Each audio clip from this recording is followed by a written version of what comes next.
So this is going to be a reading for my Sagittarius. Thank you so much for joining me. Today we're going to be looking at the next 48 hours, so April 1st through the 3rd, and see what's coming up for you. So if you're new, welcome. Make sure that you subscribe and hit that notification bell so that you never miss a beat. Also, if you're into daily horoscopes, you can follow me on Instagram at Mystical Crystal Tarot or Mystical Crystal if you want to see mine. And if you want a personal, of course, that information is always listed in the description box. Make sure you check out the information there.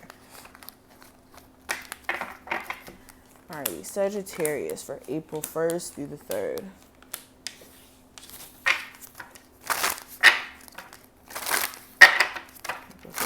For my Sagittarius.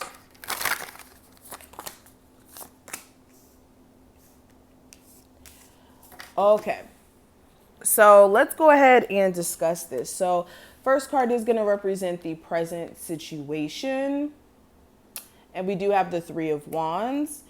So presently, this is you guys trying to remain optimistic as to what's to come in for you in terms of opportunities and shifts in energy and things like that. Also with the Three of Wands, this is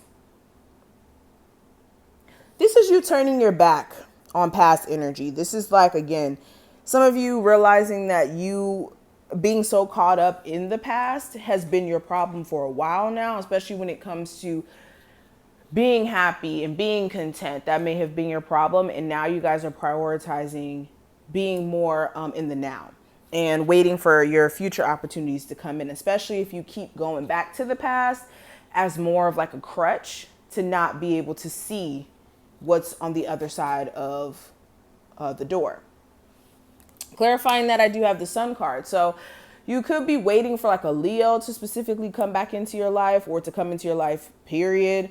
Also with the Three of Wands, you guys are just trying to experience more happiness, especially with the Sun card. This is you guys trying to prioritize your sense of happiness in a sense. Now, what may be your influences during this time frame? I do have the Three of Swords. So what could be influencing you is your disappointment for someone, something, or like an opportunity that was supposed to pan out a certain way.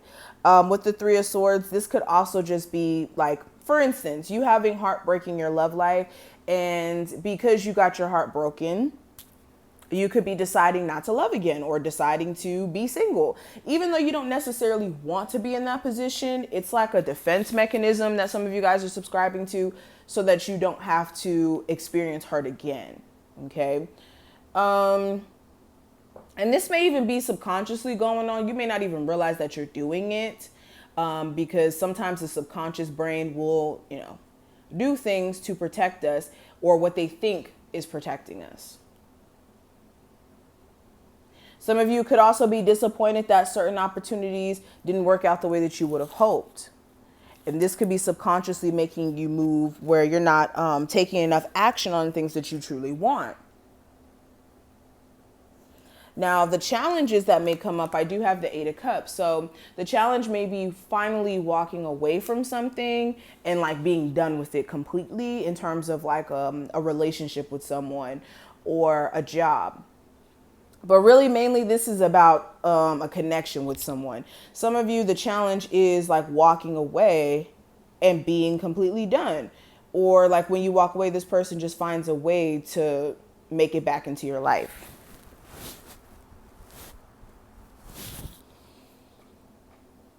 Some of you, it's like you want to walk away from a job too, but you can't necessarily walk away because you don't know what other job you're going to go into. And you don't want to just, be broke. Now, when it comes to the final outcome, we do have the Wheel of Fortune, which is very positive. This is a turnaround in energy. This is a shift. This is like more favorable results coming out of this time frame. So the theme is The theme for this time frame is to have a turnaround in energy, a more positive turnaround. So yes, you guys may be going through all of these things, but once you start dedicating your energy on what's to come and not fixating on what has happened to you, yes, learning from those experiences, but also not harboring onto that, that's where you guys have that shift in energy, and that's where things are more fortunate for you.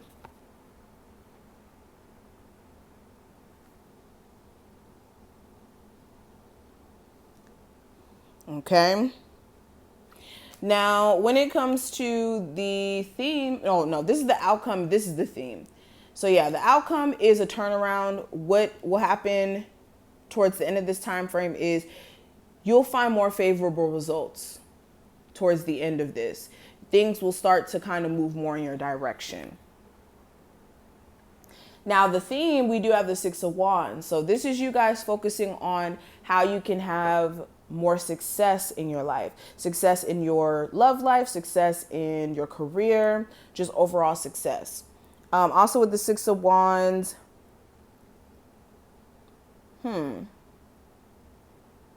is you guys also making it a priority to take care of yourself. Like some of you may be getting your hair done during this time frame, or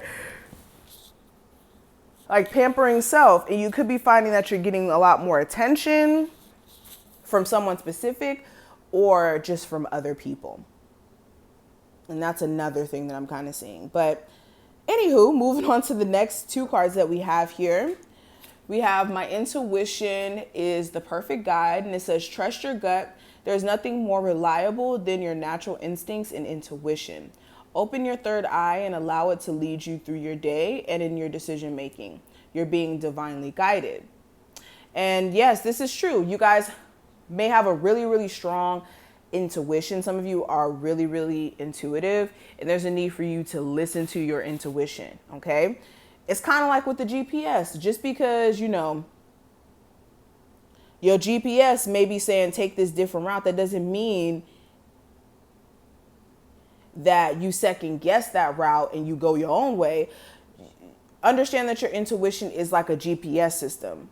So when we have moments where we're denying our intuition, we're basically telling the GPS, forget what you're saying. I know what I'm doing, and I'm just going to go my own way. And then we end up regretting it. And then we end up going right back to our GPS system in the end. So same thing with our intuition. We need to listen to it whenever we have intuitive nudges, and also know how to distinguish between intuition and anxiety, because that's a different thing. But yeah, this is you guys needing to listen. Okay. Don't disregard what your intuition is saying. It's your guide. We also have any setbacks propels me forward. And it says, think of yourself as a slingshot. The further you're pushed or pulled will generate more energy to surpass your previous position in life. Maintain a positive attitude and keep going. Make your biggest setback your greatest comeback. And yes, this is very true. Understand that any setback is just literally something that's going to propel you forward, unless you are someone who has a defeatist mindset. Again, mindset goes hand in hand with everything. Okay, but I'm going to stop right here. I hope that I did put things in perspective for you. If you did enjoy, thumbs the video up and subscribe. Check out the description if you want a reading. Also follow me on my Instagram at Mystical Crystal Tarot, or Mystical Crystal on Twitter. Just like how it's spelled here, if you want to see daily horoscopes. I'm going to get back into posting them. I did have to take a break because we did have a lot of readings booked up. Okay, but thank you, and I'll see you in the next one.